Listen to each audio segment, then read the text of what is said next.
c'est la première fois pour toi de te connecter parce que quelqu'un t'aurait parlé de nos séances d'études bibliques hebdomadaires, bienvenue. Toi qui as déjà l'habitude de te connecter tous les mardis et mercredis à partir de 21 heures de New York, bienvenue à tous ceux-là qui nous écoutent depuis la Virginie. Je salue également ceux qui sont du côté de l'Angleterre, n'est-ce pas? L'Angleterre, c'est avec Londres, c'est avec Birmingham, c'est avec Tottenham, c'est avec Portsmouth, c'est avec Southampton. Donc, je n'oublie pas également ceux-là qui sont du côté de l'Afrique du Sud.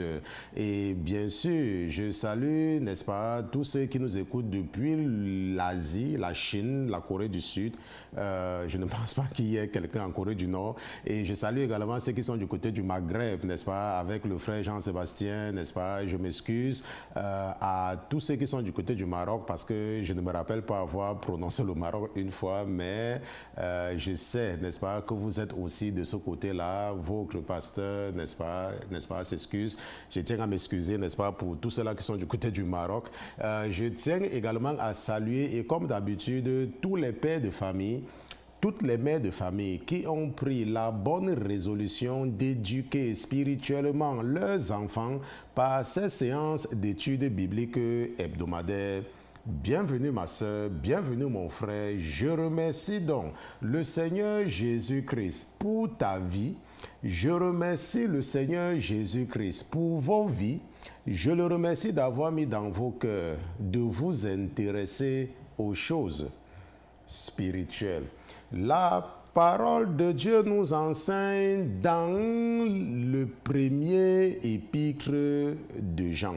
Dans 1 Jean chapitre 2 verset 19, la parole de Dieu dit « Ils sont sortis d'entre nous, mais ils n'étaient pas des nôtres. Car s'ils eussent été des nôtres, ils seraient demeurés avec nous.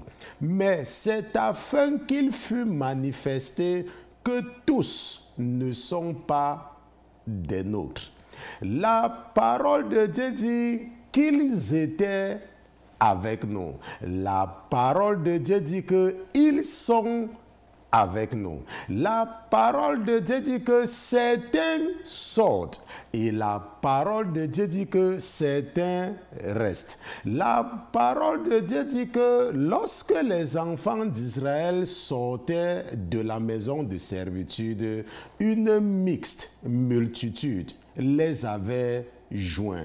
La parole de Dieu dit que s'ils étaient des nôtres, ils ne devaient pas partir. La parole de Dieu dit, la raison pour laquelle ils sont partis, c'est pour que nous comprenions que tous ne sont pas des nôtres. Je ne sais pas comment l'ennemi réussit à te décourager pour que tu crois que tous les chrétiens sont hypocrite. Je ne sais pas comment l'ennemi s'arrange pour envoyer des hypocrites dans ta vie pour te décourager dans ta marche chrétienne et tu es en train de vouloir t'y soumettre. Je ne sais pas comment l'ennemi s'arrange à te faire croire que parce que quelqu'un dit Dieu te bénit ou oh Dieu ou machin, que la personne est un chrétien. Je ne sais pas comment l'ennemi t'a poussé à faire aveuglement confiance à tous ceux qui disent qu'ils croient en Jésus alors que tu n'as pas reçu des révélations sur leur état spirituel. Je ne sais pas comment l'ennemi s'est arrangé pour que tu aies quelqu'un comme ça dans ta vie. Mais ce soir, la parole de Dieu a mis dans le cœur de ton frère et serviteur que je suis de te dire que tous ne sont pas des nôtres. Ils sont nombreux parmi nous qui sont des espions spirituels et d'autres ne sont que des réfugiés spirituels. Je remercie le Seigneur Jésus-Christ pour ta vie. Ce soir, Nous allons donc continuer avec la 7e partie de notre série d'enseignements sur la sagesse. Nous avons déjà passé presque 1 mois et demi sur ce sujet, mais ça ne nous dérange pas à cause de l'importance, n'est-ce pas, du sujet. Et ce soir, ça sera la 7e partie, n'est-ce pas, sur le chrétien sage, pendant que nous méditons le chapitre 28 du livre unique du prophète Job, ok, ou le livre de Job, qui est l'un des livres de la sagesse, ok. Donc, le chrétien sage, 7e partie, ce sera le sujet de notre étude biblique de ce soir.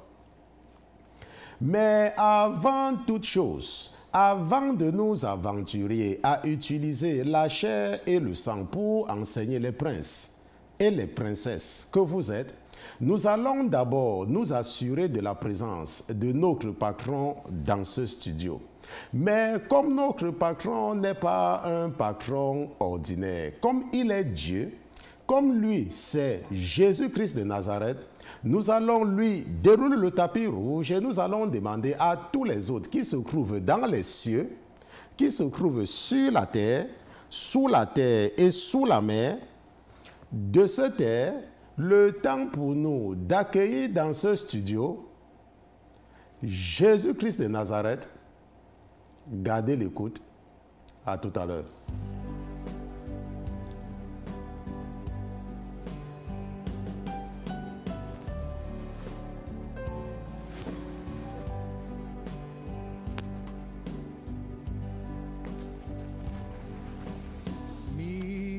Miséricorde insondable,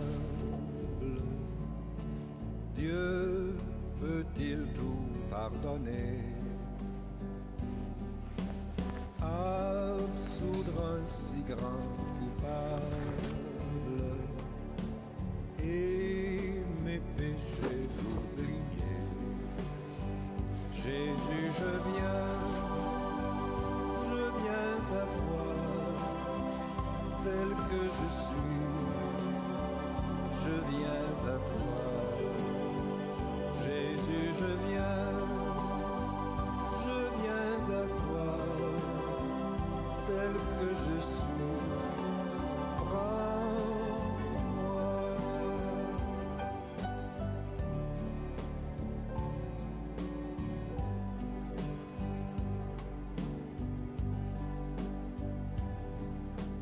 Longtemps j'ai loin de sa face provoqué son sein courroux. Fermez mon cœur à sa grâce, blessez le sien devant tous. Jésus, je viens à toi. Père éternel, nous voici de retour en la présence du Dieu de la deuxième chance. Nous voici de retour en la présence du Créateur des cieux et de la terre, le Dieu du monde visible et invisible. Nous voici en la présence du Dieu d'Abraham, d'Isaac et de Jacob. Nous voici en la présence du Dieu des 12 patriarches. Nous voici en la présence du Dieu qui a envoyé Joseph en Égypte parce qu'il voulait faire sortir son peuple selon la promesse qu'il avait faite à son ami Abraham. Nous voici en la présence du Dieu qui a suscité Moïse parmi les enfants d'Israël. Nous voici de retour en la présence du Dieu de Josué. Nous voici de retour en la présence du Dieu qui a donné les juges à son peuple. Ce peuple qui a estimé à un moment qu'il voulait un roi comme les autres nations qui les entouraient. Nous voici en la présence du Dieu du dernier des juges, Samuel. Samuel qui a servi son Dieu en toute fidélité et Samuel qui est retourné vivre avec son Dieu. Nous voici de retour en la présence du Dieu qui a ordonné à Samuel d'établir Saül comme le chef de son peuple. Nous voici de retour en la présence du Dieu qui a pris quelqu'un derrière la bergerie pour faire de lui le roi de son peuple. Nous voici de retour en la présence du Dieu qui a donné la sagesse à Salomon. Papa, nous voici de retour en ta présence. Toi qui as déposé ton esprit dans nos pères, ceux-là qui nous ont précédés. Toi qui as déposé ton esprit sur Jonas, sur Isaïe, sur Jérémie, sur Malachie, sur Agé, sur Sophonie, sur Zacharie, toi qui as déposé ton esprit sur Nathan et sur Gad. Nous ne venons pas vers toi, Papa, ce soir parce que nous avons le choix. Si nous venons vers toi, c'est parce que tu es le seul Dieu que nous connaissons, parce que tu es notre Père, tu es le Père unique que nous connaissons, et en toi, nous savons qu'il y a la vie parce que tu es la source de vie. Nous venons vers toi, Papa, parce que nous voulons nous abreuver. Non seulement nous abreuver, mais nous voulons aussi manger. Nous voulons ta parole qui est la vie, parce que ta parole nous enseigne que l'homme ne vivra pas seulement du pain physique, mais vivra de tout ce qui procède de ta bouche. Nous sommes donc venus ce soir, Papa, pour que tu nous nourrisses de ta parole. Nous sommes venus ce soir, Papa, nous abreuver à la source d'eau vive. Nous sommes venus nous accrocher au tronc de vie, parce que sans toi, nous sommes perdus, car en toi seul se trouve la vie, et peut-être les autres connaissent d'autres dieux, mais nous savons que quel que soit ce qu'ils appellent Dieu, ça ne peut être que la fabrication et l'imagination de leurs pensées. Car toi seul es Dieu, et toi seul as créé les cieux et la terre, et toi seul les as remplis de vie. C'est toi seul, Papa, qui avait décidé de nous faire à ton image, et c'est par toi seul que nous existons. C'est toi également qui, par amour pour nous, avait décidé de sacrifier ton Fils unique, c'est-à-dire Jésus-Christ, afin de donner à ceux-là qui croiront à l'œuvre de la croix une occasion en or de rachat. Papa, nous croyons que Jésus est ton Fils. Nous croyons que Jésus a été offert comme un sacrifice de réconciliation. Papa, bénis-nous ce soir. Papa, couvre-nous ce soir. Papa, garde-nous ce soir. Papa, parle-nous ce soir comme un père parle à ses enfants. Nous sommes là ce soir, Papa, parce que nous voulons entendre de toi. Nous ne sommes pas venus écouter notre frère, mais nous savons que l'esprit que tu as déposé en lui va nous parler ce soir. Père éternel, merci de ne jamais mépriser nos rendez-vous de la semaine. C'est au nom de Jésus-Christ que ton serviteur et tes enfants, d'une seule voix, nous te disons Amen, Amen, Amen, Amen, Amen, Amen.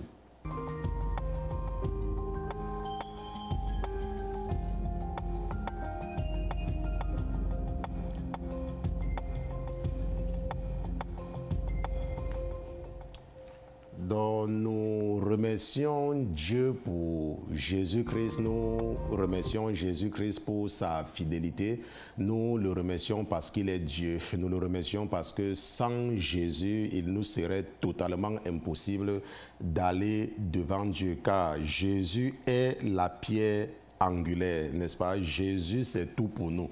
Sans Jésus, nous ne sommes rien. La Bible dit que ce n'est qu'en Jésus que Dieu va nous accepter ou que Dieu nous accepte. Ce n'est que en Jésus-Christ. Donc tout ce que nous faisons, c'est par rapport à Jésus. Tout ce que nous faisons, c'est parce que nous croyons en Jésus-Christ. Ok? Nous croyons en Jésus-Christ.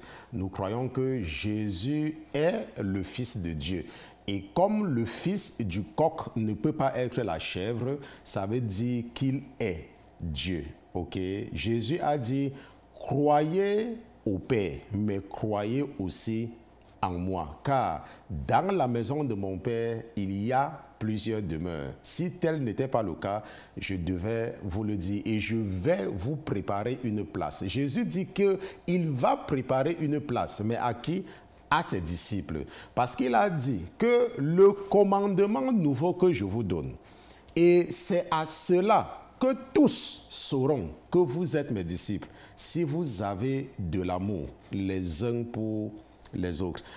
Nous sommes en train de nous préparer, n'est-ce pas, pour notre jeûne de groupe, n'est-ce pas. Dans ce ministère, nous jeûnons systématiquement tous les 3 mois, ok, de façon systématique, en fait comme des robots, ok. Donc, ce n'est que pour vous faire savoir que c'est quelque chose de systématique, à moins que le Dieu au service duquel nous sommes ne nous instruit autrement. Et nous allons donc jeûner à partir de lundi, n'est-ce pas, si mon calendrier est exact, du lundi 15 au dimanche 21 juin, n'est-ce pas? Ça sera un jeûne de groupe et c'est ce que nous faisons d'ailleurs depuis 2 ans, si je ne me trompe pas, parce que le ministère a commencé en 2014, mais la structuration est progressive, parce qu'un enfant qui naît ne commence pas à manger le riz une fois ou les pâtes, n'est-ce pas? Un enfant commence toujours par le lait et Dieu nous a donné le lait pendant des années et il est temps pour nous maintenant,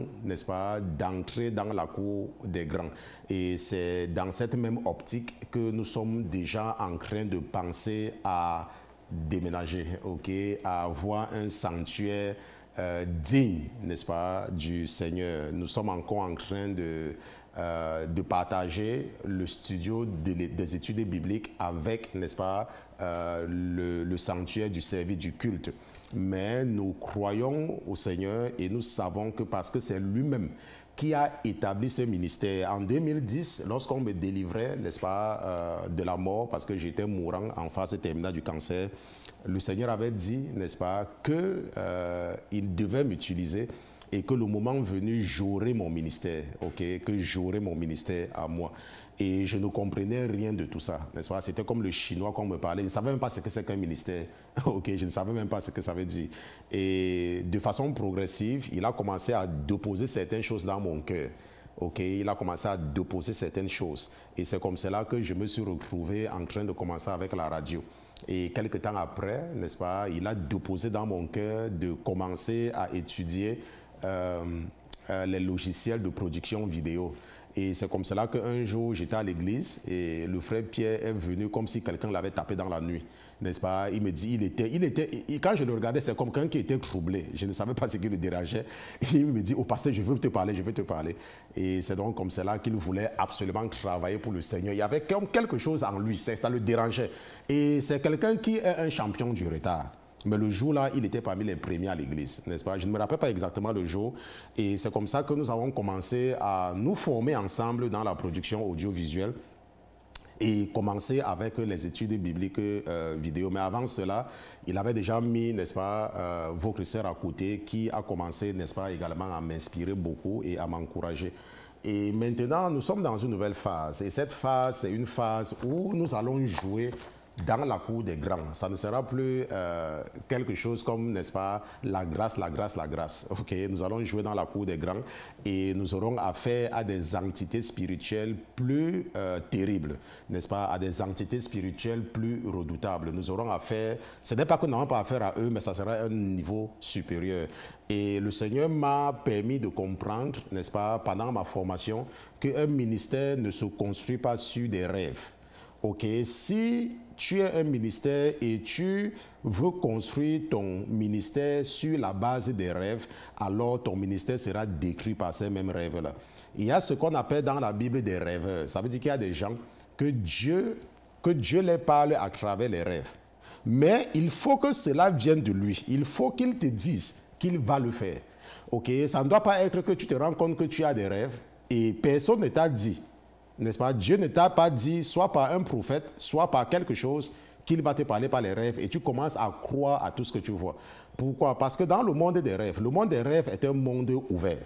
Okay? C'est comme la France, c'est comme la Côte d'Ivoire. N'importe qui peut aller en Côte d'Ivoire. N'importe qui peut aller en Côte d'Ivoire.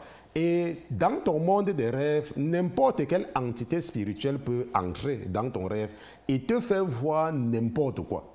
Ok, mais Dieu utilise le même monde des rêves pour nous parler, parce que c'est un monde spirituel. Si tu n'as donc pas le discernement de l'esprit, ok, alors l'ennemi va t'encourager à adopter certaines doctrines par rapport à ce qu'il te montre dans le rêve. Et c'est comme ça que tu deviendras un apostate. Ok, et je vous ai dit qu'il y a des symboles. Dieu n'étant pas un robot, il y a des symboles. Quand Dieu veut te parler, quand Dieu veut parler à quelqu'un, il passe par son pasteur, même dans le rêve. On se comprend? Donc, si par exemple, tu estimes que quelqu'un est ton pasteur, si tu estimes, ça veut dire que tu as décidé que voici mon pasteur. Ou alors, Dieu t'a confié à quelqu'un. Comme il y a beaucoup parmi vous, que le Seigneur, n'est-ce pas, vous a dirigé vers moi alors que vous ne me connaissez pas. OK? Maintenant, et vous dites non, voici, pasteur Christian, vous êtes mon pasteur. En ce moment-là, il est sage, OK, d'écouter seulement ton pasteur. Quand tu as des problèmes, tu poses le problème à ton pasteur. Parce que si Dieu doit te répondre, ce n'est pas un Dieu de désordre. OK, il va passer par ton pasteur. Est-ce qu'on se comprend? Dieu ne va pas savoir que voici ton pasteur et passer par un autre pasteur pour te parler. Ce n'est pas vrai. OK? Ça ne peut pas. Ce n'est pas le Dieu de la Bible. Parce que la Bible dit que Dieu, c'est un Dieu d'ordre.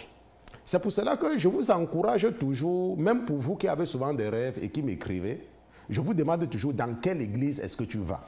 Et certains parmi vous, vous me donnez le nom de vos églises, je vais sur Internet, je cherche. On se comprend? Parce qu'il est très important d'avoir un pasteur. Dieu ne va pas passer par 1000 pasteurs pour te parler. C'est le même Dieu. OK, en fait, si c'est le Dieu d'Abraham, c'est le même.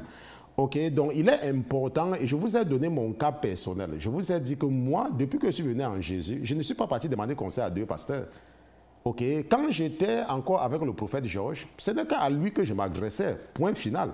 Et je croyais en tout ce qu'il me disait, bien sûr en comparant avec la parole de Dieu. La Bible dit que ne méprisez pas les prophéties, mais il faut examiner toutes choses. On se comprend, il faut tout examiner. Donc, dans Matthieu chapitre 17, si je ne me trompe pas, ça doit être Matthieu chapitre 17, verset 21. Qu'est-ce que la Bible dit? La Bible dit que si mon épouse montre cela, vous allez voir ce que j'ai devant moi. Jésus a dit, mais cette sorte de démon ne sort que par la prière et par le jeûne. Dans certaines Bibles, comme la Bible des témoins de Jéhovah, je pense qu'ils ont enlevé le jeûne. OK, peut-être également dans la Bible des catholiques, ils ont également enlevé le jeûne.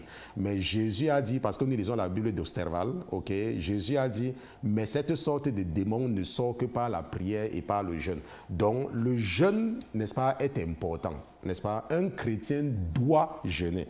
Un chrétien ne jeûne pas par option. Un chrétien doit jeûner et au moins une fois par semaine. Je dis bien au moins. Ça, c'est le minimum. Si tu peux jeûner 2 fois par semaine, c'est bien. Si tu peux jeûner 3 fois par semaine, c'est bien. Je connais certains parmi vous, vous jeûnez 3 fois par semaine. C'est bien. OK, c'est bien. Ça vous donne, n'est-ce pas, la maîtrise, n'est-ce pas, de la chair. N'est-ce pas? Vous êtes beaucoup plus spirituel. Mais ça ne veut pas dire que Dieu va nécessairement te parler. Non.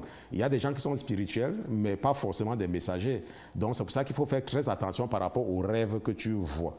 Maintenant, si par exemple, tu vois ton pasteur dans le rêve, ou tu vois le pasteur Christian dans le rêve, et que tu considères, ou alors tu écoutes les enseignements du pasteur Christian, ce n'est pas le pasteur. OK, il ne faut pas être charnel. La Bible dit que même si nous marchons dans la chair, nous ne combattons pas selon la chair.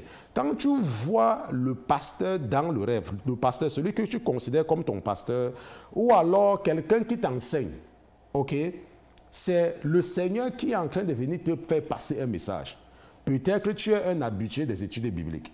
OK, tu écoutes mes études bibliques, mais tu ne contribues pas à mon ministère. OK, mais tu écoutes. Je ne te demande pas de venir contribuer. Tu écoutes parce que je suis au service de Jésus. Donc, c'est tout à fait normal et je n'ai rien à te demander. Maintenant, si Dieu veut te faire passer un message, il peut passer par moi. Comme il peut passer par celui que tu considères comme ton pasteur, où tu payes ta dîme, où tu fais tes offrandes, où tu vas à l'église. On se comprend. Mais s'il sait que tu es fidèle et que tu écoutes attentivement ce que j'enseigne, il peut passer par moi pour te faire passer un message. Donc, quand tu vois un pasteur dans ton rêve, ce n'est pas le pasteur. OK, c'est le Seigneur qui vient te donner un message. Donc, il ne faut pas rester là. Tu as un rêve où ton pasteur est venu coucher avec toi. Tu dis que, hey, comment le pasteur est venu coucher avec moi? Laisse-moi te dire. Ça veut dire qu'il y a un problème dans ta vie spirituelle. OK, et que l'ennemi a donc pris le visage, n'est-ce pas, de ton pasteur pour le discréditer. Ou alors, il y a quelque chose. Mais la plupart du temps, si tu es un vrai chrétien, je parle bien de vrais chrétiens. OK, je ne parle pas d'hypocrites. Je ne parle pas de ceux qui mettent les pougres sur la face partout, ils partent à l'église. Je ne parle pas d'eux. OK, je ne parle pas des hypocrites. Je parle des vrais chrétiens. Si tu es un vrai chrétien, Quand Dieu veut te parler, il passe par ton pasteur. OK? Donc ça, c'était important, n'est-ce pas, de faire cette mise au point là. C'est pour ça que je vous encourage toujours à apprendre, n'est-ce pas, à avoir un pasteur. Il ne faut pas être prostitué. OK, ça ne vous avance en rien. Il y a des gens qui me disent, oh, pasteur Christian, ça fait 4 ans que j'ai cherché ceci, oh, pasteur Christian. Laissez-moi vous dire que de tous ceux qui me connaissent, tous ceux qui sont entrés en contact avec moi, je dis qu'ils sont entrés en contact. Je ne parle même pas de... Je dis qu'ils sont entrés en contact et qui ont dit que non. Voici mon pasteur qui a écouté. Un jour, il y a une sœur de vos sœurs qui m'appelle. Elle me dit que, pasteur Christian, on a limogé, on a renvoyé beaucoup de gens dans la société de mon mari et lui, on l'a retenu. Sur la base de rien. Son mari, on l'a retenu. OK, pourquoi? Parce que Dieu voulait s'assurer qu'elle aura toujours quelque chose à manger. Tu vois? Maintenant, son mari maintenant peut rester là. Il se dit que, oh, peut-être il a un bon travail. Qui t'a dit ça? Tu dépasses ce qu'on avait renvoyé? Non. Donc, quand tu as un pasteur et que ton pasteur est béni et que Dieu est avec ton pasteur, Dieu sera avec toi. Bon, mais si par exemple, tu viens, tu es avec celui-ci aujourd'hui, tu es avec l'autre demain, tu es avec l'autre machin truc aujourd'hui, hein? Le mois-ci, tu payes ta dîme ici. Là-bas, là, tu payes ta dîme là-bas. Tu payes ta dîme ici. Mais finalement, tu appartiens donc à qui? Dieu va donc passer par qui pour te parler? Ça va t'embrouiller. Parce qu'aujourd'hui, le diable va prendre le visage de celui-ci. Demain, il va prendre le visage de celui-là. Après, il va prendre le visage de celui-ci. Il va t'embrouiller. Parce que toi-même, tu es embrouillé. Or, si le diable sait que tu as ton pasteur, et quel que soit ce que tu vois, ce que tu rêves, tu dis à ton pasteur, le diable sait que la réponse viendra toujours de ton pasteur et ça sera très difficile pour lui d'entrer dans ta vie. Parce qu'il sait que tu vas parler à ton pasteur de toutes les façons et ça sera une personne qui a déjà un esprit. Tu vois un peu, mais si tu es là, tu as regardé la vidéo de tel pasteur, tu le contactes immédiatement. Tu regardes la vidéo de tel pasteur, tu le contactes. Tu regardes la vidéo de tel pasteur, tu le contactes. Il y a les gens qui contactent tous les pasteurs. Et c'est comme cela que je racontais avec ça en journée. Il y a une femme que j'ai délivrée une fois parce qu'elle a contacté un marabout, n'est-ce pas, qui fait trop le bruit dans la communauté francophone. Et c'est comme ça qu'elle a été possédée. Parce que n'importe qui que vous regardez, vous contactez. Attends, votre problème c'est même quoi?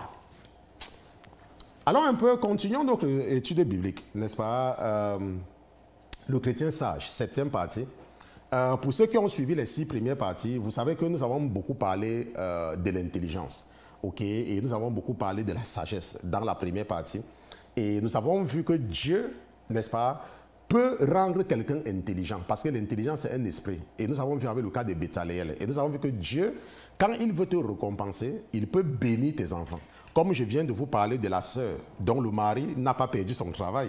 On se voit parce qu'elle cherche Dieu. Et Dieu a préservé le travail de son mari à cause d'elle. Tu vois un peu. Pourquoi? Parce que la Bible dit que la femme incrédule est sanctifiée par son mari qui est crédule, qui croit. Et le mari incrédule est sanctifié par la femme qui croit. Donc, quand Dieu peut te bénir, il n'a pas forcément besoin que ton mari croie en lui. Si toi déjà tu crois en lui, c'est déjà suffisant. Donc, il ne faut pas toujours laisser le diable te faire croire que parce que ton mari ne croit pas ou ce n'est que toi qui crois, alors les démons peuvent venir entrer dans la maison. Non. Si les démons réussissent à entrer, ça veut dire que toi-même tu as un problème. On se comprend? Ça veut dire que toi-même tu as un problème. Bon, maintenant, nous avons donc vu tout cela et nous avons compris, n'est-ce pas, ce que Dieu peut faire. Nous avons compris l'intelligence. Je ne vais pas m'attarder là-dessus. J'ai déjà beaucoup parlé de l'intelligence. Et nous avons également vu, n'est-ce pas, la parabole des 10 vierges. Et nous avons vu que les vierges folles, ce sont ces chrétiens-là qui n'ont pas une vie de prière. OK? Ils prient seulement le dimanche à l'église. Alors que la Bible a dit que prier sans cesse. Ce qui fait que quand tu n'as pas une vie de prière, ton esprit également, c'est un esprit qui n'est pas éveillé. Et c'est facile, n'est-ce pas, pour toi d'avoir les couches de nuit. C'est très facile. Pourquoi? Parce que c'est quand tu as une vie de prière que tu es alerte. Et quand le mari de nuit vient, ok, cet esprit que tu as hérité dans le monde, quand il vient, tu es alerte. Et ça sera de la même façon que quand la trompette va sonner. La Bible dit qu'au son de la trompette, n'est-ce pas, Jésus va donner un signe au son de la trompette et les gens seront enlevés. Donc si tu dors, même quand l'ange va sonner la trompette, toi tu ne seras pas enlevé. Comme les 5 vierges folles. Et nous avons donc compris que la lampe de Dieu est en nous, n'est-ce pas? Nous sommes le conduit de la lumière. Nous ne sommes pas la lumière. Donc quand tu as Jésus en toi, n'est-ce pas? La lumière peut donc briller parce qu'il y a un conduit dans toi qui est la lampe. Et la lampe n'est pas la lumière. La lampe est un conduit. La lumière est produite à partir de la lampe. Donc, si tu n'as pas Jésus en toi, n'est-ce pas, tu ne peux même pas briller. OK? Maintenant, nous avons donc expliqué cela et nous avons passé un bon bout de temps sur la sagesse. Et nous avons compris que la sagesse, c'est que tu es d'abord intelligent. Et nous avons compris que l'intelligence n'a rien à voir avec l'école, l'éducation gréco-latine. OK? Il y a des gens qui sont intelligents en mathématiques, en physique, en biologie, mais nous avons vu dans la Bible qu'il y a des gens qui sont intelligents en menuiserie. Il y a les gens qui sont intelligents en maçonnerie. Il y a les gens qui sont intelligents en parfumerie. Dieu lui-même les qualifie d'intelligents. Et nous avons donc compris que si toi, tu as fréquenté, il faut que tu arrêtes de mépriser ceux qui n'ont pas fréquenté parce que tu crois que tu es plus intelligent qu'eux. Non. Pourquoi? Parce que nous avons vu que même le basketteur est intelligent. Parce que lui, il joue au basket et toi, tu ne peux pas jouer au basket. On se comprend. Donc, tu ne peux pas donc dire que tu es plus intelligent que lui. Sur la base de quoi? D'abord, même, ils sont même plus riches. Est-ce que tu comprends? Et tout ça, je ne dis pas qu'il faut aller jouer au basket. Je suis en train d'expliquer qu'on n'est pas seulement intelligent en allant à l'école. C'est ce que je suis en train d'expliquer. Et je vous ai également expliqué qu'il y a des commerçants, les hommes d'affaires qui sont intelligents. OK? Il y a des gens, je me rappelle ma maman quand elle était en vie, elle disait toujours que si toi tu es intelligent, tu as hérité ça de moi. Parce que ma maman, c'était une très bonne commerçante. Elle était très intelligente dans le commerce. Vous voyez un peu, elle a élevé 8 enfants seuls. Et elle disait toujours que si vous êtes intelligent, vous avez pris ça de moi. Et elle n'est pas partie à l'école, elle a fréquenté peut-être jusqu'en 3e année du primaire. Mais c'est une femme qui a pu éduquer ses enfants seule. Est-ce que vous voyez? Et qui a pu, n'est-ce pas, se construire une maison, qui a pu, n'est-ce pas, quand je suis parti en Angleterre, c'est elle qui m'a envoyé en Angleterre. On sait quoi, malheureusement, elle est décédée 7 mois après que je sois venu aux États-Unis. Donc, tu peux être... Il y a les agriculteurs intelligents. Il y a les agriculteurs qui ont réussi. Il y a des gens qui font l'élevage, qui sont intelligents. Ils sont intelligents dans l'agriculture. Pourquoi? Parce qu'ils savent que la maladie peut tuer, par exemple, le bétail. Et ils étudient comment préserver le bétail et ils grandissent. Donc, l'intelligence, on s'est attardé là-dessus. Et nous avons vu que la sagesse, c'est lorsque, en mettant en pratique ton intelligence, tu considères la parole de Dieu. Ça, nous avons vu ça la dernière fois. Maintenant, la dernière fois, nous nous sommes beaucoup attardés sur la crainte et la peur. Et nous avons compris. Et je pense que si tu m'as écouté, tu as compris qu'on n'a pas peur de Dieu. OK? Et on craint, n'est-ce pas? Dieu, on le craint. Et nous avons compris que, nous avons vu la définition de la crainte et de la peur, n'est-ce pas? On a vu que quand tu crains quelqu'un, n'est-ce pas? Concernant Dieu, on a vu que la crainte de l'Éternel, c'est quoi? N'est-ce pas? Qui est le commencement? C'est quoi? C'est quand tu fais quoi? Quand tu mets ses commandements en pratique. OK?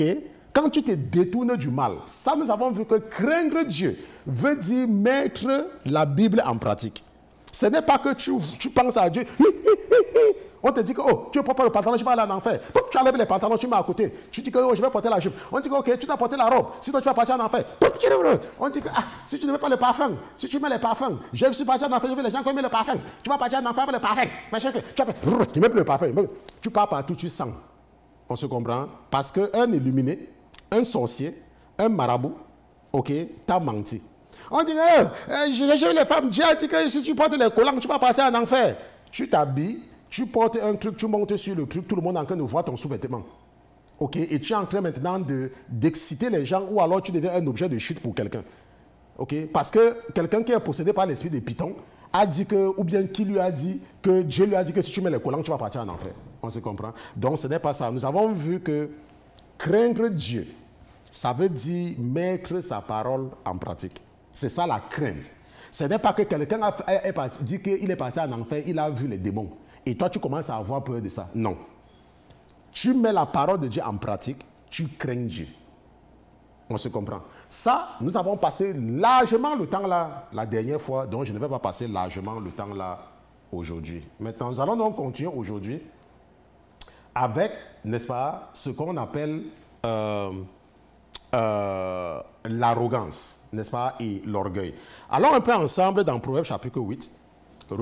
Lisons Proverbes chapitre 8, verset 13 à 19. OK, Proverbes chapitre 8, verset 13 à 19. Maintenant, qu'est-ce que la Bible dit? La Bible dit, et ça mon épouse va partager avec vous, que la crainte de l'Éternel, c'est la haine du mal. C'est ce que j'expliquais tout à l'heure. Et nous avons passé beaucoup de temps là-dessus la dernière fois. Et la sagesse dit, parce que c'est la sagesse qui parle, la sagesse dit, je hais l'orgueil et l'arrogance, la voix du mal et la bouche perverse. On va revenir là-dessus, ok? Je hais l'orgueil et l'arrogance, je hais la voix du mal et la bouche perverse. Ça, c'est la sagesse qui est en train de parler. Et qu'est-ce que la sagesse continue? La sagesse dit, c'est à moi qu'appartient le conseil et l'habileté. Je suis la prudence. La force est à moi. Par moi, les rois règnent et les princes ordonnent ce qui est juste. Par moi dominent les puissants et les grands et tous les juges de la terre. J'aime ceux qui m'aiment et ceux qui me cherchent me trouvent.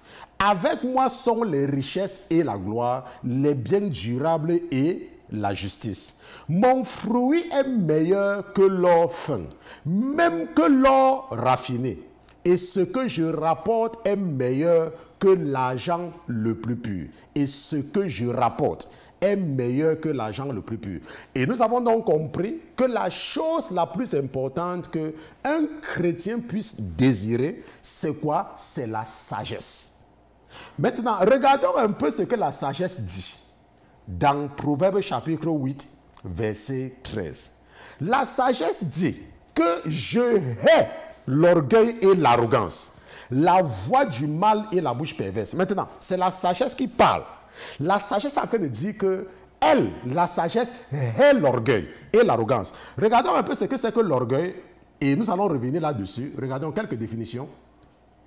Qu'est-ce que l'orgueil? Regardons un peu ce que c'est que l'orgueil. Mon épouse a partagé mon écran avec vous, n'est-ce pas, l'orgueil. L'orgueil, c'est quoi? C'est un sentiment exagéré de sa propre valeur, estime excessive de soi-même qui porte à se mettre au-dessus des autres. Présomption, estime exagérée, amour excessif de soi-même, qui fait que l'on est persuadé de sa propre excellence, que l'on juge supérieur aux autres. Ok, maintenant, il y a une chose qu'il faut comprendre. On parle d'excessif. Je vais souligner ça. Ok, je vais souligner ça. Je vais mettre ça en rouge. Ok, je vais mettre certains mots en rouge. Ok, pour voir la différence. Parce qu'il ne faut pas que, quand on parle de l'orgueil, il y a les gens parfois qui se sous-estiment. Ok, il ne faut pas te sous-estimer. Mais on est en train de parler de quelque chose. Donc regardons un peu les mots que j'ai soulignés. Regardez les mots que j'ai soulignés. On dit bien que tu es orgueilleux quand tu as un sentiment exagéré. Regarde, c'est exagéré de ta propre valeur. Ça ne veut pas dire que, par exemple, si tu vis aux États-Unis, un Américain va dire que je connais faire ceci, je connais faire ceci, je connais faire ceci. On se commence, c'est un langage américain. Ok, I know this, I know this, I know this. C'est ce qu'on appelle le know-how. Quand tu veux être embauché dans une compagnie aux États-Unis, on ne cherche pas parfois à savoir ton diplôme. Moi, là où je travaille, mon employeur n'a jamais vu mon diplôme. Seulement mon résumé. Et un jour, pendant que je parlais avec mon patron, il était surpris que j'ai un master d'ingénieur. Il ne savait même pas. Pourquoi? Parce que les employeurs américains, ce qui les intéresse, ce sont tes compétences. Quand tu as l'interview, on te dit, what can you do? Ok, can you tell us about yourself? What have you achieved? Et quand ils t'entendent parler, ils disent, ok, how much do you want? On se comprend? Ce n'est pas comme dans les systèmes francophones où on commence d'abord à te demander ton diplôme. Tu es diplômé de quoi? Moi, je vous dis là où je travaille, mon employeur n'a jamais vu mon diplôme. Maintenant, tu dis donc ce que tu peux faire. Ce n'est pas ça l'orgueil. On se comprend? Ce n'est pas de l'orgueil. Comme par exemple, je vous ai dit que quand il y a un problème au travail, on m'appelle. Ou alors ils disent que, ok, we are going to ask Christian, take care of it. Et on m'appelle, je croise mes pieds. Bon, je ne bois plus le coca parce que le Seigneur m'a demandé de plus boire ça, n'est-ce pas? Je suis là, je fais, et puis je prends mon temps, et puis je leur dis que I'm done. Ils disent que, ils écrivent maintenant, oh, it's done now. We took care of it. Mais c'est moi qui ai fait. Et je dis que c'est moi. On se comprend? Ça, ce n'est pas l'orgueil. On dit que tu es orgueilleux. Quand tu as un sentiment exagéré, ça veut dire quoi? Quand je venais de donner ma vie à Jésus, il y avait une femme dans notre église. Elle était même dans la chorale. Et elle était d'un pays africain. Quand elle te regardait, si elle voit que ton corps ta peau ne brille pas, comme peut-être tu as un bon boulot, parce que les gens, quand les bons boulots, ont les peaux qui brillent, parce qu'ils se lavent bien, machin, truc, elle ne te salue pas. Pourquoi? Parce qu'elle estimait qu'elle était une star. Tu vois un peu. Par exemple, il y a des chrétiens qui ne prient pas avec les autres. Parce que pour eux, tous les autres chrétiens, ce sont des pécheurs. Eux seuls sont en Jésus. Ils n'ont pas... C'est-à-dire que vous voyez un peu ce qu'on appelle avoir un sentiment exagéré. Vous voyez un peu. Et c'est comme il y a des hommes de Dieu qui sont orgueilleux. Vous voyez, il y a des hommes de Dieu qui sont orgueilleux. Il y a des hommes de Dieu que quand vous les parlez d'un autre pasteur, ils se fâchent. Ils ne cherchent pas à comprendre ce qui sort de votre bouche par rapport à un autre pasteur. Mais quand vous parlez d'un autre pasteur, automatiquement, ils se fâchent. Vous voyez un peu, ça c'est l'orgueil. Parce qu'ils ils se disent que quand Dieu établissait les pasteurs, Dieu les a établis seuls. Et n'a pas établi d'autres pasteurs. Ça c'est être orgueilleux. Et la sagesse dit que je ne suis pas dans quelqu'un qui est orgueilleux. Parce que la sagesse dit que je hais le mal.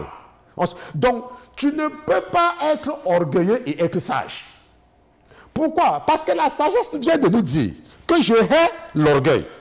Vous voyez un peu? Donc, toute personne orgueilleuse n'est pas sage. Parce que l'orgueil et la sagesse ne marchent pas ensemble. Maintenant, l'orgueil aussi, c'est la présomption, une estime exagérée. Comme nous avons vu tout à l'heure, un amour excessif de soi-même. Il y a des gens qui sont remplis d'eux-mêmes. Ils sont remplis. Vraiment remplis d'eux-mêmes. On se comprend? Ça, ce ne sont pas des personnes qui sont sages. Quand tu es sage, tu n'es pas orgueilleux. Maintenant, et il ne faut pas confondre ne pas être orgueilleux et se mépriser. Parce qu'il y a les gens qui se sous-estiment. Ce n'est pas ça. Quand on dit que tu n'es pas orgueilleux, ça ne veut pas dire que tu te sous-estimes. Par exemple, ce n'est pas parce que moi, par exemple, je suis un ingénieur, n'est-ce pas? Moi, je suis un ingénieur. Maintenant, moi, je connais la parole de Dieu. Maintenant, supposons qu'un pasteur vienne me voir et il dit que, oh, je veux que tu viennes commencer à laver le sol dans mon église. Non, je ne vais pas faire ça. Parce que je connais déjà la parole de Dieu. Ok? Un pasteur ne va pas venir. Maintenant, je vais d'abord arrêter. Parce que certains vont commencer à penser à autre chose. Si Dieu vient me dire que je veux que tu partes laver, l'esprit me rappelle quelque chose. Je vais vous raconter ça. Si je veux que tu partes laver les toilettes dans telle église, là, le Seigneur m'a dit, je pars. Mais si un pasteur vient, il dit qu'il veut travailler avec moi. Et il me dit que, ok, je veux que tu viennes laver le sol dans mon église. Non, moi, je ne fais pas. Ok, parce que moi, j'enseigne déjà la parole. Pourquoi je dois aller laver je dois aller balayer le sol dans une autre église? Pourquoi? Ça, c'est se sous-estimer. Ce n'est pas de ça qu'on parle. Ça n'a rien à voir avec l'orgueil. On se comprend? Maintenant, je me rappelle à l'époque, lorsque le Seigneur avait dit au prophète qu'il devait m'utiliser, le prophète était tellement pressé de voir, n'est-ce pas, comment Dieu va se manifester. Parce que vous savez, quand Dieu vous dit quelque chose, vous voulez aussi voir vite, ok? Et une fois, j'ai fait un rêve que je l'ai raconté. Et dans ce rêve, je m'occupais d'une salle où les pasteurs venaient s'asseoir. N'est-ce pas? C'est moi qui m'occupais de la salle, je nettoyais pour que la salle soit propre. Et je lui ai raconté le rêve. Il me dit que, mais et toi, tu faisais quoi? Je lui ai dit que non, moi, mon travail, c'était seulement de m'occuper. Il n'était pas content. Vous voyez, il n'était pas content. Parce que, comme il savait ce que le Seigneur lui avait dit, lui, il s'attendait peut-être que je vais dire que moi aussi, j'étais assis sur une des chaises. Non, je lui ai dit que non, j'ai eu un rêve où j'étais en train de nettoyer la salle et je voyais comme c'était les pasteurs qui venaient s'asseoir et moi, je nettoyais. Vous voyez un peu. Donc, quand on dit que tu es orgueilleux, c'est quand tu as une estime exagérée. Donc, si par exemple, tu as fréquenté, et tu es parti et tu as eu le bac, ou tu as eu la licence, ou tu es parti dans une école de formation et tu as obtenu ton BTS, ainsi de suite. Avec ton BTS, tu ne peux pas me dire que parce que tu me dis que tu n'es pas orgueilleux, tu vas aller vendre la tomate au marché. Non, ce n'est pas ça. Ça, ce n'est pas l'humilité, ok? Il faut comprendre cette différence. Maintenant, la sagesse a également dit, quand nous avons vu dans Proverbe chapitre 1, la sagesse a dit quelque chose également de très important, que je hais l'arrogance. Maintenant, c'est quoi l'arrogance? Regardons un peu ce que c'est que l'arrogance. Ok, mon épouse va montrer l'arrogance, n'est-ce pas? L'arrogance, c'est quoi? C'est une attitude qui se manifeste par des manières hautaines, blessantes. Comportement fait de mépris et d'insolence, le plus souvent affecté. Nous avons vu ce que c'est qu'être hautain. Ok, on a vu ce que c'est qu'être hautain. Maintenant, on dit que tu es arrogant. Lorsque tu as une attitude qui se manifeste de façon hautaine, quand tu as un comportement qui blesse les autres, tu es hautain. Par exemple, quelqu'un a lu la Bible et quelqu'un n'a pas compris. Ou alors quelqu'un a fait une mauvaise interprétation d'un passage biblique. Comme quoi, par exemple? Je cherche un passage. Bon, ça ne vient pas. Le Saint-Esprit va m'inspirer si c'est sa volonté. Ok, maintenant, toi, tu sais que la personne est en train de faire une mauvaise interprétation. Et au lieu de présenter seulement ton point de vue, tu dis à la personne que non, ce n'est pas ça. Tu te trompes. On se comprend? On ne dit pas ça. Tu ne dis pas à quelqu'un qui a écrit, qui a fait une mauvaise interprétation de la parole. Prenons un peu quelque chose et nous allons voir. Allons un peu ensemble dans 1 Pierre, chapitre 3. Lisons un peu à partir du verset 1. Ok? Maintenant, voilà ce que la Bible dit. La Bible dit, femmes, soyez de même soumises à vos maris, afin qu'il y en a qui n'obéissent, que s'il y en a qui n'obéissent pas à la parole, ils soient gagnés sans la parole, par la conduite de leur femme. Lorsqu'ils verront votre conduite chaste et respectueuse, maintenant que votre parure ne soit point celle du dehors, que votre parure ne soit point celle de dehors, l'entrelacement des cheveux, les ornements d'or ou l'ajustement des habits. Ok? Maintenant, voilà ce que la Bible dit. Maintenant, quelqu'un, lui, il a lu ça. Et il dit que, oh, la Bible dit qu'on ne doit pas se tresser. Tu ne dis pas à la personne que, non, ce n'est pas ça. Tu ne dis pas à la personne. Tu dis que non, en fait, tu exposes, tu expliques à la personne de façon à amener la personne à comprendre. Parce qu'il y a des gens qu'ils ont compris ou alors ils n'ont pas un niveau de français élevé. Leur niveau de français est vraiment un niveau comme ça.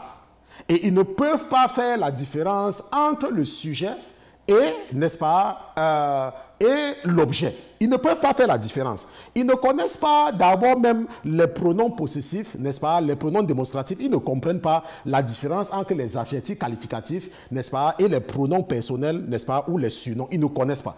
Maintenant, quand tu veux donc maintenant présenter la parole de Dieu à quelqu'un, tu ne dis pas à la personne que non, tu as tort. Ok, tu trouves le moyen. Ça veut dire que quoi? Regardons un peu ce qu'on appelle arrogant. Tu ne corriges pas quelqu'un de façon à blesser la personne. Tu corriges la personne, n'est-ce pas, avec amour. Donc, si par exemple, on dit que tu es arrogant dans le monde spirituel, quand tu es le genre de chrétien, que quand tu vois que quelqu'un interprète mal la Bible, tu vas directement dire que non, tu as tort. Non, non, non, non, non. Un jour, il y a un monsieur qui a posté quelque chose sur un pasteur. Et je lui ai dit que, n'est-ce pas, pour reprocher un homme de Dieu, tu n'es pas obligé de l'insulter. N'est-ce pas? Pour reprocher, dénoncer un faux pasteur ne veut pas dire l'insulter. Ok? Dénoncer un faux pasteur ne veut pas dire l'insulter. Et il m'a pointé sur un passage biblique où la Bible dit que dénoncez-les. N'est-ce pas? Je crois que c'est en Éphésiens chapitre 5, n'est-ce pas? Ne vous associez pas aux œuvres des ténèbres, mais dénoncez. N'est-ce pas? Dénoncez. Et je lui ai dit que c'est vrai. C'est ce que tu me montres. La Bible dit que dénoncer. Ne vous associez pas, mais dénoncer. Mais est-ce qu'on t'a dit que tu dois insulter? On ne t'a pas dit que tu dois insulter. Quelque temps après, je me suis rendu compte qu'il m'a enlevé, qu'il m'a bloqué parmi ces trucs. Ok? Donc, il faut comprendre qu'on peut te qualifier de spirituellement arrogant lorsque tu ne connais pas présenter la parole à quelqu'un. On dit que tu es arrogant spirituellement. On se comprend. Et en ce moment, on dit que tu n'es pas sage. Maintenant, si toi tu es sage, qu'est-ce que tu fais de ce passage? Regardons un peu ce qu'on était en train de voir tout à l'heure, et mon frère va montrer cela. La Bible dit que votre parure ne soit point celle du dehors. On dit que votre parure ne soit point celle du dehors, comme l'entrelacement des cheveux. On se comprend. Maintenant, pour amener une personne à comprendre que ça ne veut pas dire que tu ne dois pas te faire les tresses. Ok? Qu'est-ce qu'on dit? On dit que, mais attends, on est en train de te dire que ta parure ne doit pas être celle du dehors. On ne t'a pas dit que tu ne dois pas t'entretenir. Ce n'est pas ce qu'on a dit. On a dit que ce qui doit te manifester, ça veut dire que ce qu'on doit voir en toi, ce n'est pas le mode de tresse que tu as fait. Ce n'est pas ça. Mais ça doit être ton caractère. Ça veut dire que tu peux bien t'occuper de tes cheveux, mais il ne faut pas faire ça de façon exagérée. Il ne faut pas faire que ce soit ça qu'on voit. On se comprend. Il faut faire que ce n'est pas ça qu'on voit. Maintenant, et on te dit que les ornements du corps. Maintenant, Quand tu arrives au niveau des ornements, la personne va te dire que, oh, est-ce que ça veut donc dire que je peux également mettre les ornements? Tu dis non. Pourquoi? Parce que Dieu a réglé le problème des ornements ailleurs. On se comprend? Dieu a réglé le problème des ornements ailleurs. Et il dit que par rapport à l'habillement maintenant, vous savez qu'il y a des chrétiens qui s'habillent mal. On se comprend? Ils s'habillent seulement mal. Ils ne savent pas s'habiller. Pourquoi? Parce que quelqu'un les a donné une mauvaise interprétation de l'habillement. Et tu vois, ils s'habillent mal. On te dit que ta parure ne doit pas être dans l'ajustement des habits. Ça veut dire que quoi? Ça veut dire que tu t'habilles bien, normalement, mais tu ne dois pas t'habiller le genre comme les païens font. On se comprend? Ils partent acheter des habits chers. Et la Bible également a précisé ça quelque part. La Bible dit que nous devons nous habiller de façon modeste. S'habiller de façon modeste, la modestie n'a rien à voir avec ce qui est mauvais ou avec ce qui est moche. Il n'y a pas. Ce ne sont pas les mots de la même famille. Tu es modeste. Ça veut dire quoi? Pendant par exemple des années, pour ceux qui me suivent, vous vous êtes rendu compte que je portais les mêmes chemises. Ça fait peut-être que 2 mois que j'ai changé de chemise, n'est-ce pas? Parce que je n'ai pas besoin de changer de chemise tout le temps. Pourquoi? On se comprend? Cette veste, je l'ai depuis. Si vous regardez les enseignements même de 2015, vous allez voir que j'ai la veste ici. Peut-être 2016. Ok? Je peux porter la même veste pendant 2 ans, 3 ans. Mais c'est présentable. On se comprend? C'est présentable. Maintenant, tu ne peux pas me dire que, oh, la Bible dit que sois modeste, tu viens devant les gens, tu es en train de les enseigner, tu portes une chemise qui est d'abord penchée. Ou alors tu es en train de porter quelque chose qui est d'abord percé. Non. Ce n'est pas ce que la Bible a dit. La Bible a dit que tu dois être modeste. On n'a pas dit que tu dois être sale. On a dit que tu dois être modeste. Si tu es une femme, tu dois bien t'entretenir. On se comprend? Tu dois bien t'entretenir. Tu ne dois pas être une femme, tu marches, quand tu passes, on entend une odeur. Non. Tu dois bien faire ta toilette intime. Tu dois bien t'entretenir. Parce que ce n'est pas que tu dois être le genre que quand tu mets le parfum, on entend ça à 3 km. Voilà ce que la Bible dit de ne pas faire. Parce que tu es en train de vouloir impressionner les gens. Mais tu as un parfum qui couvre les odeurs corporelles. Parce qu'il y a des parfums qui couvrent seulement l'odeur. Et quand tu es au milieu des gens, les gens sont à l'aise. Parce que tu ne dégages pas. Tes odeurs ne sortent pas. Il y a même les femmes. Je ne sais pas. Oh, la Bible a dit que la modestie et la saleté, ce n'est pas la même chose. Ok? Tu t'habilles normalement. Tu ne portes pas les pantalons, tu ne portes pas les choses extravagantes sur toi. Quand tu dois porter une jupe, tu ne portes pas une jupe qui te serre. Tu portes une jupe qui est bien sur toi. Tu es bien, on te voit, tu es présentable. Ce n'est pas un péché. On se comprend? Maintenant, si tu as décidé par toi-même que tu ne veux pas ça, c'est bien pour toi. Sois béni. Mais il ne faut pas que parce que tu vois une chrétienne qui s'habille bien et qui n'est pas extravagante, tu commences à dire qu'elle a les démons sur elle. Attends, est-ce que toi tu as bien lu? Tu n'as pas bien lu 1 Pierre chapitre 3, verset 3. Ok, donc je m'arrêtais seulement là pour essayer de vous amener à comprendre ce que c'est qu'être, n'est-ce pas, arrogant spirituellement. Ça veut dire que ne pas savoir corriger quelqu'un. Et il y a un passage biblique d'ailleurs qui parle de ça. Ok. Maintenant, nous allons donc voir que la crainte de l'Éternel, n'est-ce pas, nous donne la connaissance. Allons un peu dans Proverbe chapitre 2. Proverbe chapitre 2, regardons quelque chose dans Proverbe chapitre 2. Ok. Proverbe chapitre 2 et regardons à partir du verset 1. Proverbe chapitre 2, regardons à partir du verset 1. Qu'est-ce que la Bible dit? La Bible dit que mon fils, si tu reçois mes paroles et si tu conserves avec toi mes commandements, tellement que tu rendes ton oreille attentive à la sagesse. Et vous voyez que nous sommes en train d'étudier la sagesse. Et nous avons vu que la sagesse a dit que je hais l'orgueil et l'arrogance. Donc tu ne peux pas me dire que tu es sage et tu es orgueilleux. Automatiquement, quand tu vois un pasteur qui est orgueilleux, il n'est pas sage. Un jour, je pense qu'une de vos sœurs disait à quelqu'un que c'est comme ça que le pasteur, il est aussi simple qu'il est là. Pour ceux qui me connaissent, n'est-ce pas, parfois quand je travaille avec le frère Pierre, je suis sûr que parfois quand il travaille avec lui, il se demande si c'est vraiment le même pasteur qui prêche. Parce que moi, je n'ai pas besoin d'impressionner quelqu'un. Quand vous me voyez, je suis chez moi, je nettoie là dehors, je nettoie partout, n'est-ce pas, les gens me voient. Tu n'as pas besoin d'impressionner les gens. Ok? Mais quand les gens t'approchent, ils se rendent compte que tu es quelqu'un d'autre. Quand je vais au travail, je m'habille simplement. Beaucoup parmi vous là, si vous me croisez en route, vous n'allez pas me reconnaître quand je vais au travail. Je suis simple. Je n'ai pas besoin que parce que je suis un pasteur, oh, on me connaît, machin truc, quand je veux partir au travail, je porte la veste, je ne veux pas parler avec les gens, machin truc. Non, non, non, non, non. Il faut être modeste dans tout ce que tu fais. Tu ne dois pas être orgueilleux. Mais on a vu qu'il ne faut pas confondre l'orgueil avec se sous-estimer. On se comprend? Maintenant, Proverbe chapitre 2, verset 2 dit que tellement que tu rendes donc ton oreille attentive à la sagesse et que tu inclines ton cœur à l'intelligence. Et ça dit quoi? Et ça dit que si tu appelles à toi la prudence et si tu agresses ta voix à l'intelligence, si tu la cherches, là, mis pour qui? La sagesse. Ok? La sagesse. Regardons, pour ceux qui ne comprennent pas, on a mis virgule ici, n'est-ce pas? Si tu appelles à toi la prudence et si tu agresses ta voix à l'intelligence, point virgule. Mais la Bible dit que si tu la cherches comme l'argent, l'intelligence et la sagesse, ok? Parce que nous avons vu que les deux, ça bat de même. La différence, c'est que le sage, avant d'appliquer l'intelligence, considère la parole de son Dieu, ok? Si tu la cherches comme de l'argent et si tu la recherches soigneusement comme un trésor, alors tu comprendras la crainte de l'Éternel et tu trouveras la connaissance de Dieu. Ça veut dire quoi?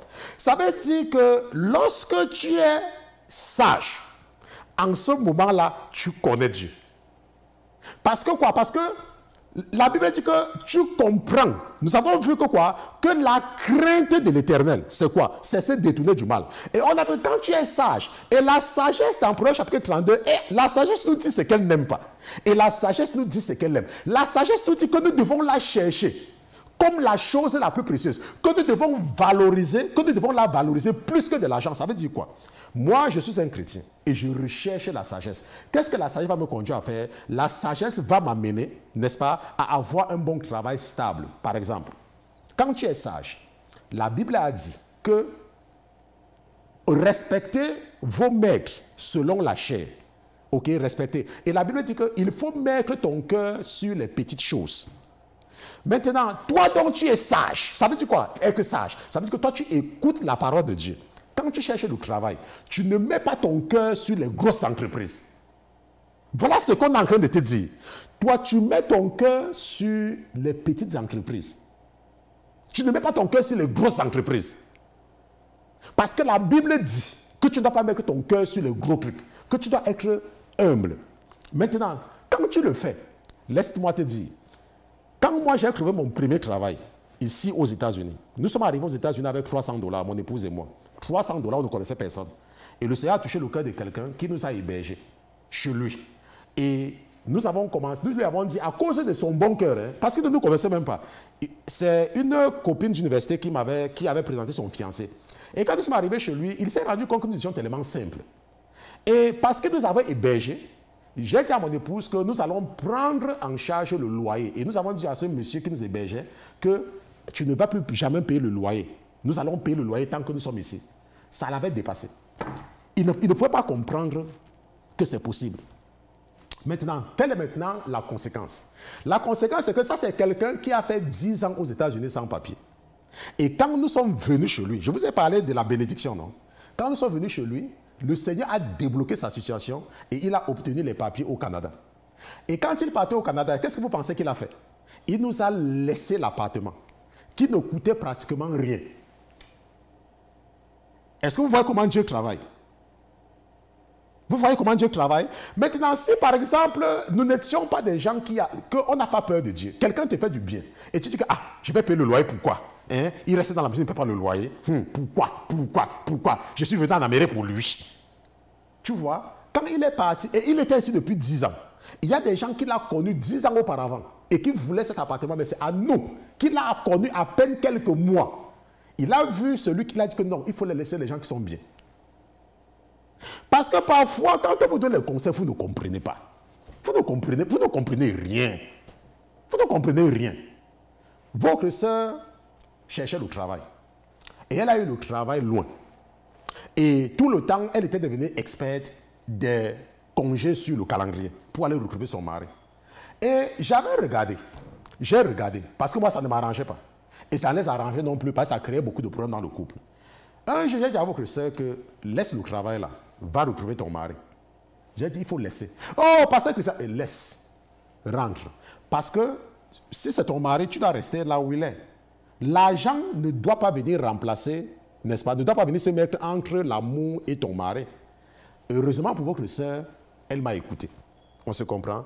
Et elle a laissé le travail là et elle est venue rester là où son mari est. Et elle est restée, elle cherchait le travail. Et Dieu l'a béni, non seulement avec le travail, mais en plus de ce qu'elle recherchait. Vous voyez, donc quand tu es avec Dieu, il faut, quand on dit que tu es sage, tu dois marcher. Et tu dois marcher selon ce que la Bible dit. Et quand tu fais comme ça, la bénédiction te suit. Et c'est pour ça que Proverbe dit que, et nous allons partir là-bas, n'est-ce pas, on va terminer là-bas, Proverbe chapitre 2, verset 5. Alors tu comprendras la crainte de l'Éternel. Quand est-ce que tu comprendras ça? N'est-ce pas? Quand est-ce que tu comprends que si tu appelles à toi la prudence et si tu adresses ta voix à l'intelligence, ça veut dire qu'à la sagesse, n'est-ce pas? Si tu la cherches comme de l'argent et si tu la recherches soigneusement comme un trésor, alors tu comprendras la crainte de l'Éternel et tu trouveras la connaissance de Dieu. Et quand tu trouves, à cause de la sagesse qui est respecter la parole, c'est en ce moment que tu connais Dieu. Dieu maintenant tu le connais. Et quand tu connais Dieu, il te bénit. Puisque tu le connais, on se comprend, il te bénit. Vous voyez donc comment le simple fait de payer, de dire à quelqu'un qui t'a fait du bien, que laisse le peuple loin, toi bien seulement tu dors. Et laissez-moi vous dire que même pour préparer, c'est mon épouse qui préparait. Vous savez que les femmes africaines aiment préparer. Donc il ne dépensait plus. Mais comme c'était quelqu'un qui était bien, même comme on ne lui demandait rien, parfois il achetait la nourriture pour venir mettre à la maison. Même quand on ne lui demandait rien. Et parfois il disait que ne faut pas te déranger pour ça. Il dit que non, moi je veux le faire. Et puis on ne le forçait pas. Ok. Et il est donc parti, n'est-ce pas, vivre au Canada en nous laissant, n'est-ce pas, l'appartement. Et qu'est-ce qui s'est passé après, n'est-ce pas? C'est nous qui avons profité. Vous voyez un peu, c'est nous qui avons profité. Donc, il faut donc comprendre que lorsqu'on dit que tu es sage, quand tu veux faire quelque chose, tu considères la parole de Dieu. Et si tu es en train de chercher le travail, n'est-ce pas, ne pas mettre ton cœur sur les grosses entreprises. Tu n'as même pas d'expérience. Et tu vas mettre ton cœur sur les... Qui te connaît, qui va te prendre? Et quand une petite entreprise te propose le travail, tu méprises. Tu vois un peu, alors que tu peux commencer par une petite entreprise et acquérir de l'expérience.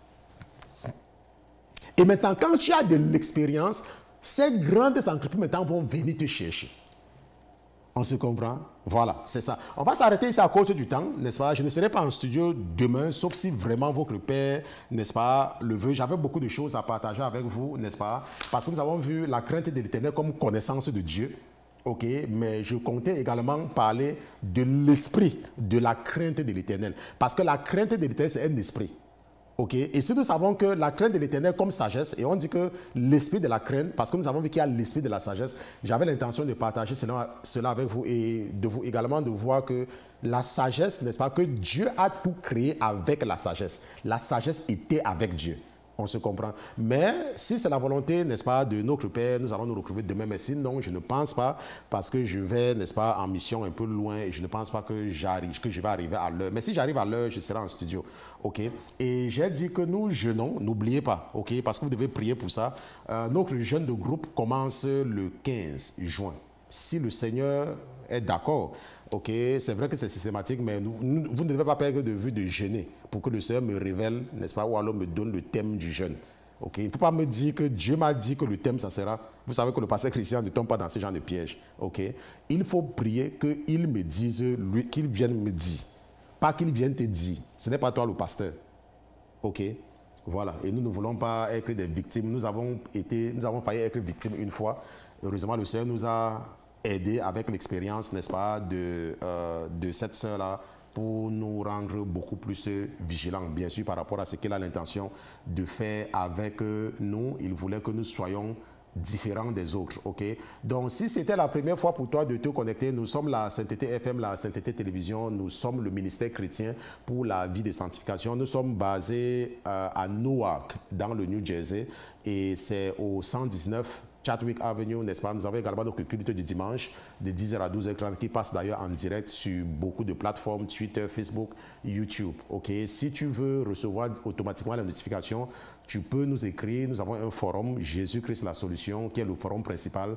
Et, n'est-ce pas, tu recevras la notification à tout moment quand nous sommes déjà en live. Nous avons également un groupe de femmes chrétiennes partagent la parole avec la coordinatrice des activités des femmes, n'est-ce pas, la sœur Christelle. Si tu veux joindre le groupe des femmes, tu peux toujours nous écrire à femmepartagelaparaole@sainteté.com, femmepartagelaparaole@sainteté.com.